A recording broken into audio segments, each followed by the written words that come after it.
Pierre Dufault, tout d'abord, première question, ça fait combien de temps qu'on est dans le métier? Trop longtemps. Certains vous diront que ça fait trop longtemps que Dufault est dans les parages. Ça va faire 25 ans, là, comme annonceur, commentateur, le 1er juin 80. Alors, on peut dire que ça fait à peu près 25 ans. Ça a commencé à Hull, à l'excellente station que c'est KCH, à l'époque où la radio était encore la reine des ondes, avant même... La télévision existait, mais était encore à l'enfance. Et j'ai passé 9 ans, j'ai fait à peu près tout ce qu'il y avait à faire. Ça a toujours été palpitant, la radio privée. J'ai été annonceur, commentateur, réalisateur, scripteur, chef annonceur, directeur des émissions. Et quand je suis parti, je suis allé à Ottawa, à la télévision d'État, alors que Lionel Duval, qui était là à l'époque, avait été muté à Montréal. Alors je l'ai, ni plus ni moins, remplacé. Je n'aime pas le terme, disons que je lui ai succédé. Et j'ai passé 8 ans à Ottawa à apprendre mon métier de commentateur à la télé. Je faisais toujours de la radio, d'État. Et je suis venu à Montréal en décembre 72 et je suis là depuis ce temps-là. Et je dois dire que je trouve mon métier toujours aussi palpitant, aussi fascinant qu'au début.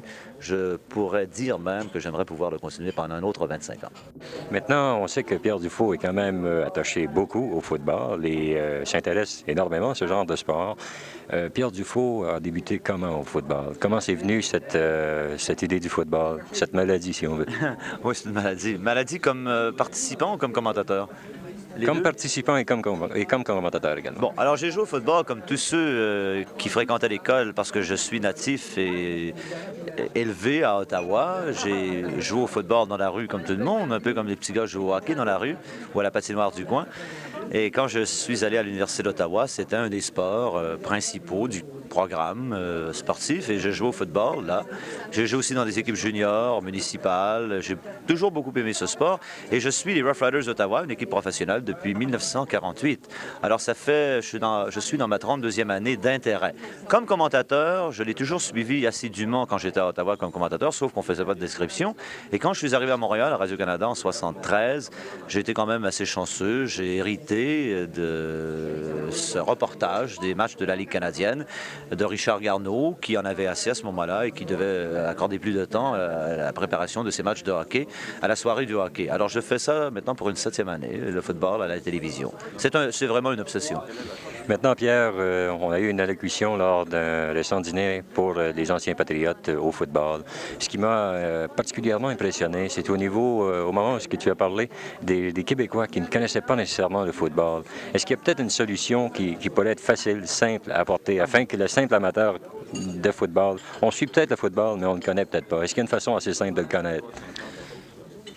Il n'y a pas de façon simple. Quand on veut vraiment apprendre quelque chose, on prend les moyens pour l'apprendre.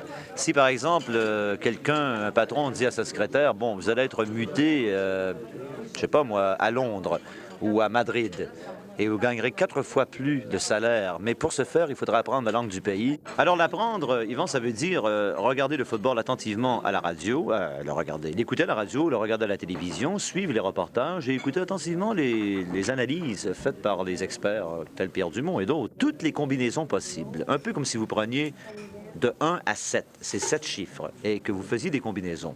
Le livre du téléphone, par exemple, vous avez seulement 11 numéros. En comptant le 0, ça fait 10. Et regardez tous les numéros qu'on a. Ben, il est arrivé à une possibilité de 82 000 jeux à l'attaque et il n'avait pas terminé.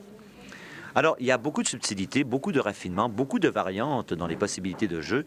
Pour pouvoir déceler ça de l'œil nu, là, en regardant rapidement sur le jeu qu'on se voit en personne de la télévision, il faut bien se rappeler qu'il y a 24 joueurs qui sont en mouvement constamment. Il y a seulement un ballon.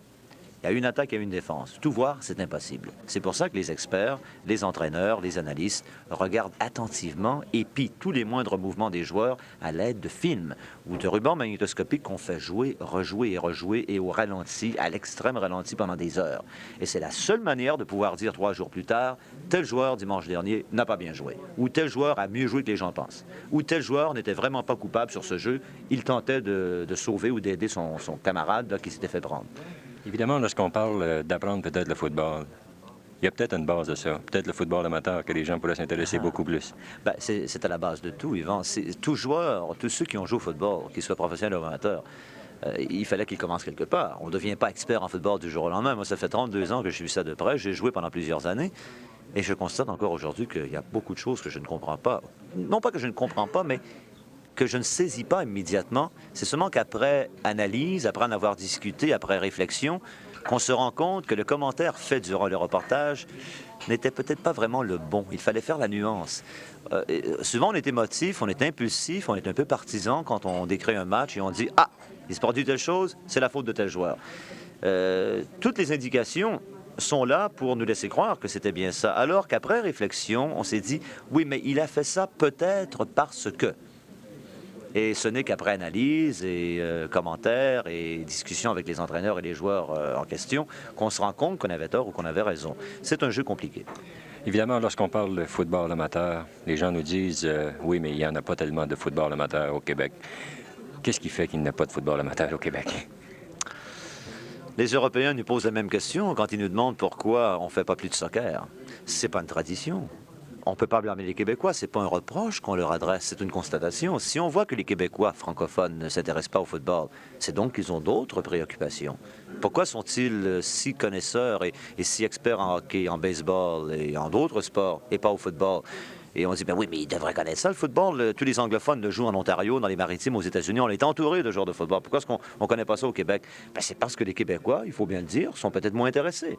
C'est peut-être un sport qui ne va pas avec leur mentalité, avec leur tempérament.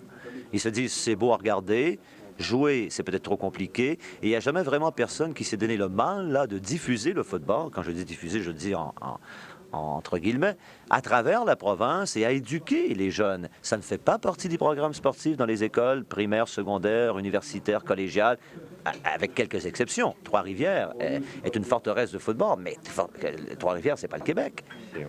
C'est pas parce que Trois-Rivières en fait que tout le monde en fait nécessairement, mais tout le monde devrait en faire.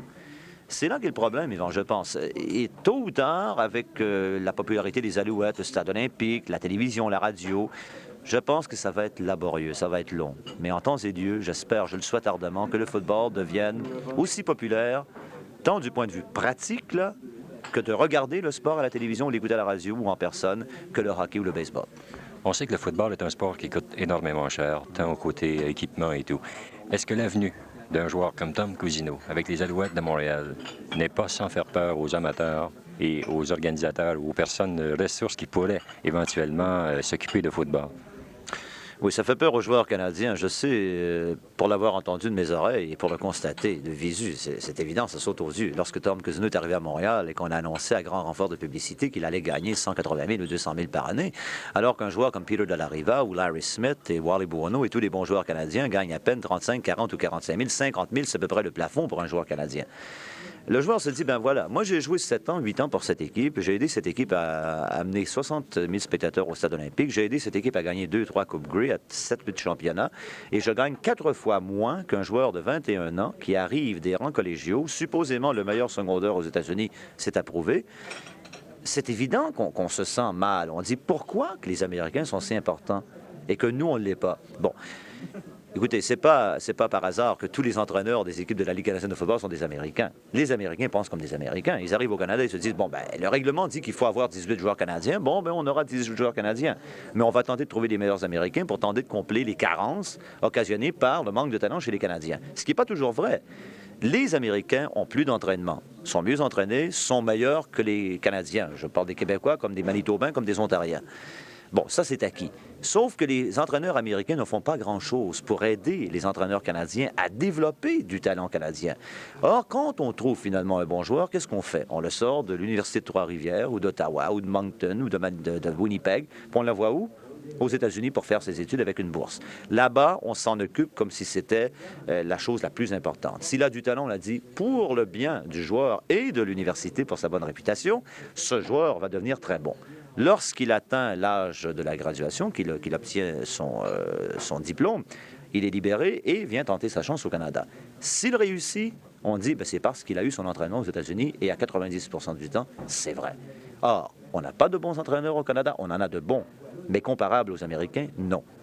C'est là qu'est toute la question. Dans tous les autres sports, Yvan, olympiques ou autres au Canada, amateurs, tous les entraîneurs ou presque viennent d'Europe, d'Asie ou des États-Unis. C'est là qu'on trouve les meilleurs entraîneurs parce qu'ils ont plus de tradition. En terminant, Pierre, peut-être une petite question concernant la Ligue nationale de football. Je pense que tu es un de ceux, non pas je le pense, mais je suis sûr, tu es un de ceux qui ne voient pas la Ligue nationale à Montréal pour l'instant. Bon, ce que je veux établir tout de suite, c'est dire aux gens que je ne suis pas contre la venue de la Ligue nationale.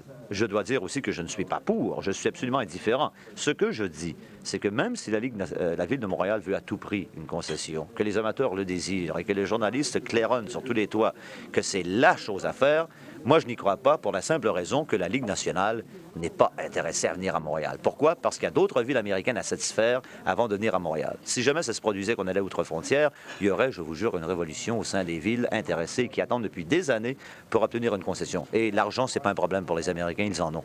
Pierre Dufault, on te remercie pour tes bons commentaires et continue à être un bon ambassadeur pour le football au Québec. Merci infiniment.